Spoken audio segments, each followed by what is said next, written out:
होते हैं, कहते हैं जी वो सिफारिश करें तो टिकट मिलती है। बात तो स्पष्ट रूप से कहूँगा कि पार्टी आपके पिछले काम को देखकर ही आपको चुनाव लड़ाने की बात कर रही है।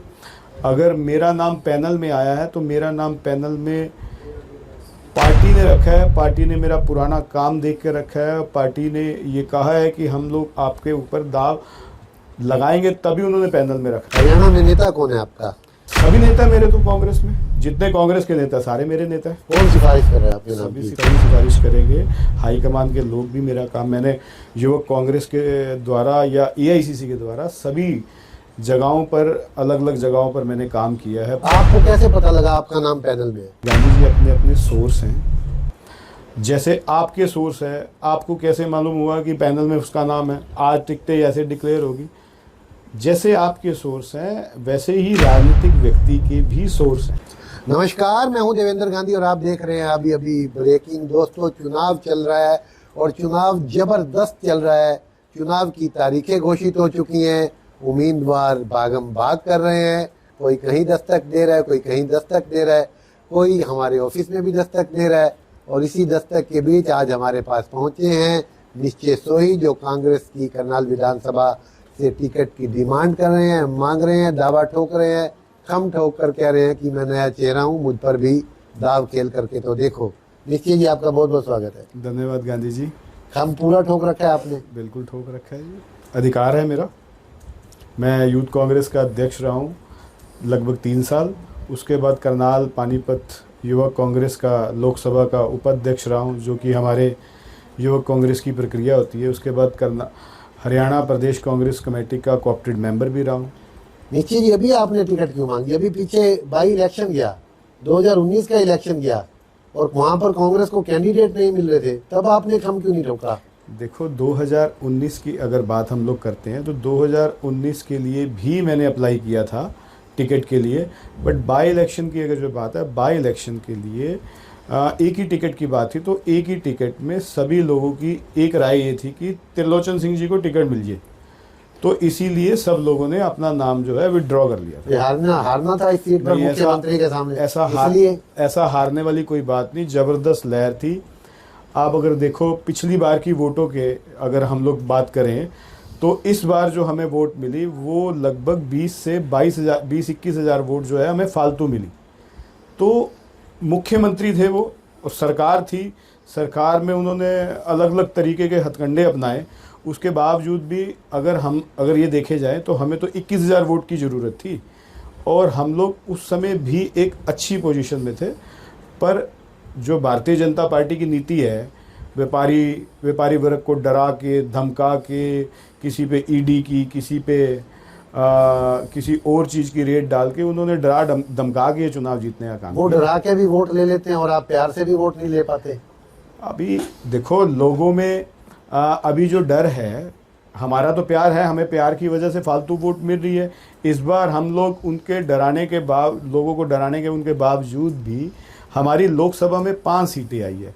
हम लोग 46 सीटों पर जीते हैं पूरी, अगर हरियाणा की बात करें तो धीरे धीरे लोगों में उनका डर खत्म हो रहा है और इस बार निश्चित रूप से पूरी तरीके से डर उनका खत्म हो जाएगा और हरियाणा में कांग्रेस की सरकार बनेगी। अच्छा, ये बताइए मुझे कि कांग्रेस में आका होते हैं, कहते हैं जी वो सिफारिश करें तो टिकट मिलती है, तो क्या ऐसा होता है? क्या कोई आका होते हैं?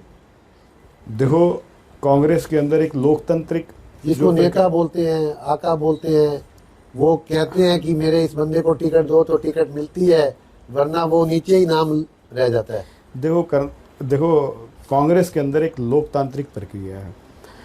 आपने पिछले दिनों ये देखा होगा कि लगभग 2500 लोगों ने एप्लीकेशन दी है अलग अलग विधानसभाओं के लिए। जैसे करनाल विधानसभा से 23 लोगों ने एप्लीकेशन दी। मैं ये आपके चैनल पर एक बात तो स्पष्ट रूप से कहूँगा कि पार्टी आपके पिछले काम को देखकर ही आपको चुनाव लड़ाने की बात कर रही है।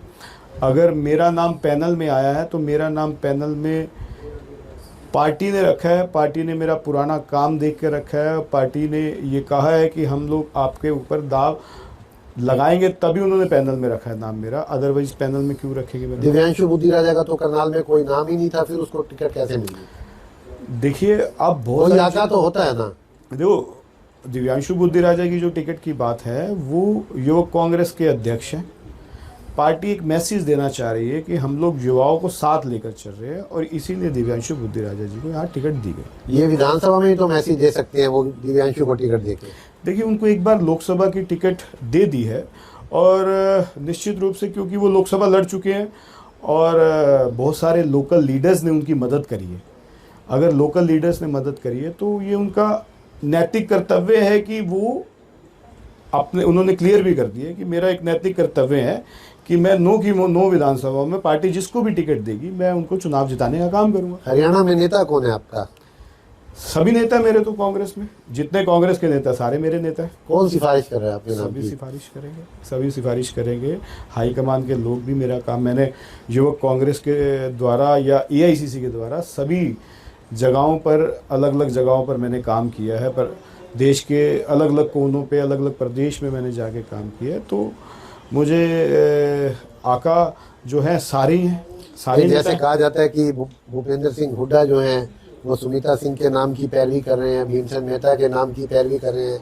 जैसे कि कहा जाता है कुमारी शैलजा सुरेश गुप्ता मतलोडा के नाम की पैरवी कर रहे हैं। जैसे कि कहा जाता है कि नार सिंह संधू के नाम की पैरवी इंद्री से रणदीप सुरजेवाला कर रहे हैं। भूपी लाठर की पैरवी कुमारी शैलजा कर रही हैं घरोंडा से। ऐसे आपका भी तो कोई ना कोई लीडर होगा ना जो आपके नाम की पैरवी करे। देखो गांधी जी, ऐसा है कि आपको मैं इसकी प्रक्रिया भी समझा देता हूँ कि अब अगर भूपेंद्र सिंह हुड्डा जी हैं वो सर्वोच्च नेता है, रणदीप सुरजेवाला जी है, शैलजा जी है, सभी नेता हैं, सबके अलग अलग नाम उन्होंने पैनल में जा रहे हैं।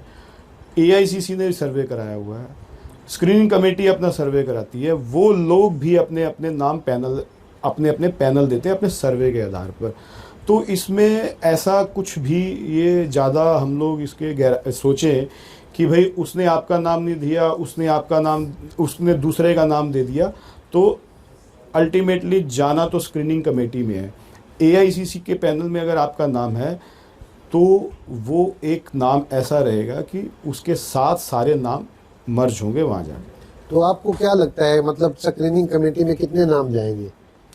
भाई सब अपने अपने पैनल रखेंगे, उसके बाद उन पर चर्चा होगी। चर्चा होने के बाद जो नाम उनको अच्छा लगेगा पार्टी को कि ये जिताऊ उम्मीदवार हो सकता है, इसके नाम पर सभी लोग सहमत हो सकते हैं, इसके ऊपर किसी भी प्रकार का कोई भी आरोप नहीं है और ये इसी शहर का रहने वाला, तो वो फिर आपको कैसे पता लगा आपका नाम पैनल में है? वहाँ कोई लिस्टें बनी हुई है, कोई छपा तो नहीं है अखबारों में, कैसे पता लगता है? देखिए सबके गांधी जी अपने अपने सोर्स हैं।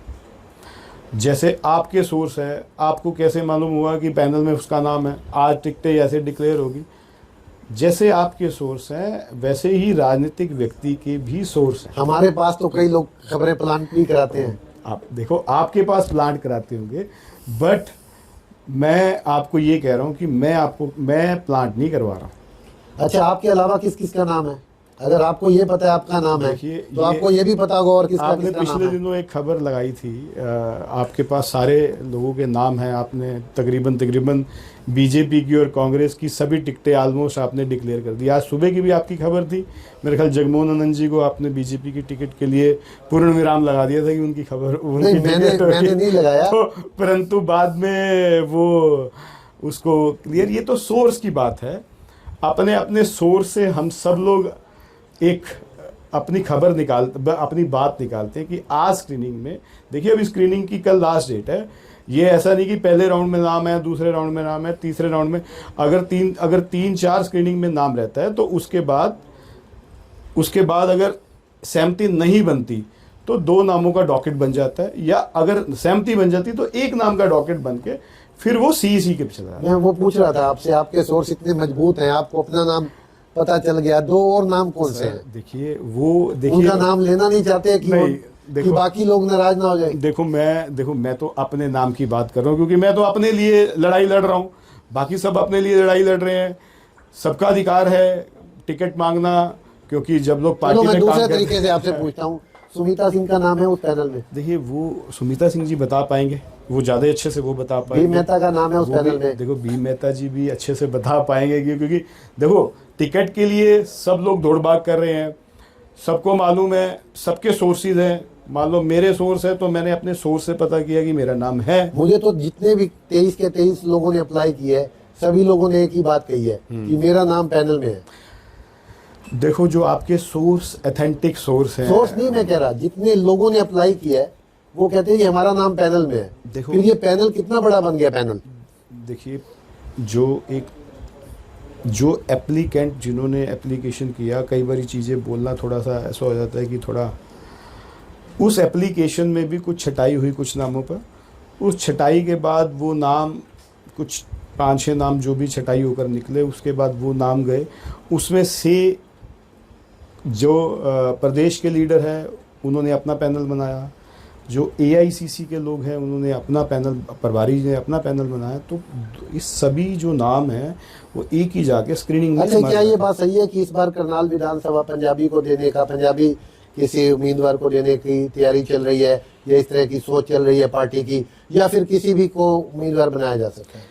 देखिए ये इसमें कोई दम है बात में? देखिए ये जो बात गांधी जी आप कह रहे हो, पहली बात तो हमारी पार्टी में जो हमारी पार्टी का संविधान है, उस संविधान के मुताबिक जितना मैंने पढ़ा है, धर्म और जाति के आधार पर हम ये सब चीज़ें हमारी पार्टी तय नहीं करती। ये बीजेपी की बात है कि बीजेपी तय करती। किसने ये बात आपको कही कि कांग्रेस जाति नहीं देखती? जातिगत का तो सबसे बड़ा मुद्दा राहुल गांधी ने उठा रखा है। वो तो कह रहे हैं पूरे देश में जातिगत जनगणना होनी चाहिए, उसके आधार पर लोगों को बेनिफिट्स मिलने चाहिए, जितना जिसका हिस्सा है उसको उसके हिसाब से चीज़ें मिलनी चाहिए। वो तो कह रहे हैं कैबिनेट सेक्रेटरी नहीं है बैकवर्ड का, कोई SC ST नहीं है कोई। वो तो यहाँ तक कह रहे हैं कि कोई मिस इंडिया आज तक नहीं बनी बैकवर्ड क्लास से और SC समाज से।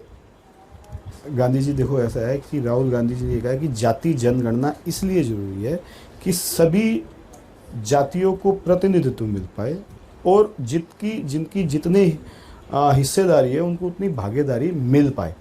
अब उसमें ये प्रश्न कहीं नहीं उठता कि भाई हम लोग फलानी सीट से फलाने जो कास्ट के उम्मीदवार को ही चुनाव लड़ाएंगे। जाति जनगणना एक ये पॉइंट जो आपने दूसरी बात कही कि भी कैबिनेट रैंक में उस बैकवर्ड या दूसरी बिरादरी को नहीं मिला, उनका कहना ये है कि जो समाज की अंतिम लाइन में जो खड़े हुई जाति है या जिनको अभी तक कोई हक नहीं मिल पाया, हम लोग उनको हक दिलवाने की बात कर रहे हैं। पर उसमें भी कहीं ये नहीं आ रहा कि हम फलानी सीट से इस उम्मीदवार को, इस बिरादरी के उम्मीदवार को चुनाव लड़ाएंगे। SC जो रिजर्व कॉन्स्टिट्यूंसी है वो पहले से ही संविधान में मुकर्रर कर दिए कि भाई ये SC कॉन्स्टिट्यूंसी है, इलेक्शन कमीशन ने भी मुकर्रर करी।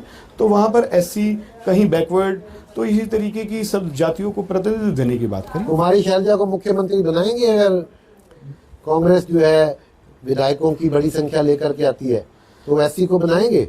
देखो ये तो आप ये बात कैमरा पे कह सकते हो देखो कि भूपेंद्र सिंह हुड्डा को नहीं बनाएंगे, जातियों को महत्व देना चाहिए, और इस 11% जो है वो SC समाज के लोग हैं हरियाणा में, उनको चीफ मिनिस्टर बना दो।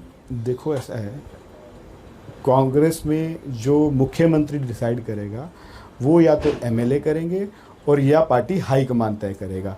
अब पार्टी हाईकमान की मर्जी है, चाहे वो जिसे मर्जी बनाए, और MLO की मर्जी है जिसे मर्जी बनाए। ये तो इसमें तो कोई प्रश्न उठता ही नहीं है। चलिए, आपको कितनी उम्मीद है कि आपको टिकट मिल सकती है? देखिए जब भी कोई आदमी व्यक्ति कोई भी काम करता है तो उसके लिए बड़ा आशावान रहता है कि भाई मैं इसमें विजय होकर आऊँगा, और मुझे पूर्ण विश्वास है, अपनी पार्टी पे पूर्ण विश्वास है कि मुझे पार्टी इस बार चुनाव लड़ने का मौका देगी। अच्छा, दिल्ली में कितने चक्कर काट बैठे हैं अब तक आप? चक्कर की दिल्ली में ऐसी बात नहीं होती कि चक्कर काटने वाली बात ये है कि ठीक है, अगर इस समय का ये जो समय चल रहा है इसमें एक पार्टी का एक प्रोसेस है कि भाई चुनाव जिसने एप्लीकेशन किया हुआ है तो वो जाकर लोग अपने लीडर से मिलने की बात करता है। जो हाईकमान में लीडर बैठे हुए हैं, जो स्क्रीनिंग कमेटी के मेंबर होते हैं, उनको अपना बायोडाटा दे देता है, उनसे बात करता है कि जी ये मेरा बायोडाटा, ये मेरा इंटरव्यू भी हो रहे हैं वहाँ? हाँ, इंटरव्यू हो गए, ऑलमोस्ट इंटरव्यू सब लोगों के हो गए। कांग्रेस में भी बेरोजगारी बहुत ज्यादा है, 2500 लोग हैं, 90 सीटें हैं। बेरोजगारी नहीं है, कांग्रेस की सरकार आने वाली है। अभी आज कांग्रेस की सरकार, इतने इंटरव्यू, अगर इतने एप्लीकेंट हुए हैं तो निश्चित रूप से पूरे हरियाणा में आज का जो माहौल है वो कांग्रेसमय हो गया है। बीजेपी की अब छुट्टी तय हो गई। चलिए आपसे ये पूछते हैं कि अगर आपको मौका मिला तो क्या करेंगे करनाल के लिए? गांधी जी, आपने ये सवाल अच्छा पूछा है कि मैं क्या करूंगा, और मैं तो ये सभी को, मैं तो हर एक व्यक्ति जो करनाल में वोटर है, मैं तो उससे भी एक अपील करना चाहूँगा, अगर आपके पास कोई भी उम्मीदवार आ रहा है तो आप उससे उसका विज़न तो पूछ लेना, वरना ये ना हो कि पिछली बार के 2 जो मुख्यमंत्री हमें मिले, लोगों में तो ये मैसेज हो गया कि आप सीएम सिटी में रह रहे हो, पर हमारा दुर्भाग्य तो ये रह गया कि हमें तो विकास की गंगा में गोते लगाने का कहीं मौका ही नहीं मिला।